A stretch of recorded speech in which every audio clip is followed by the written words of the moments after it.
भारतीय cricket team रे जड़े बोलर हेबा पाप। दर्शक बंधु कौन पाई मुझे कथा कहूँ रिसेंट आप देखिथे टेस्ट टीम कैप्टेन घोषणा होता Shubham Gill captain vice captain होती ऋषि पंत।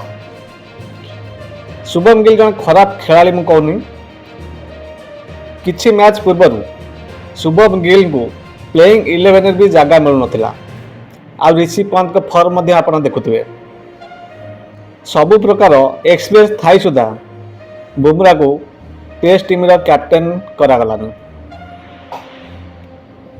टेस्ट टीम रे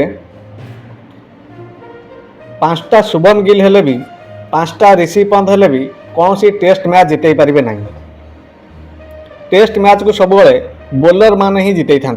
आपण मैंने जी भी क्रिकेट विषय में भल भाव जानी टेस्ट मैच बोलर माने ही जितई था।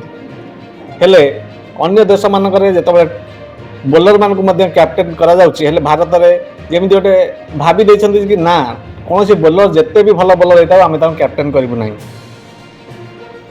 एमती हेले आग को किए चाहिए बोलर होगापी जसप्रीत बुमरा कमली बोलर को कैप्टेनशिप मिलूनी सबु प्रकार एक्सपीरियंस थाई सुधा। बंधु एथिरे आपनकर मत कौन कमेंट बॉक्स रे निश्चिंत जनइबे।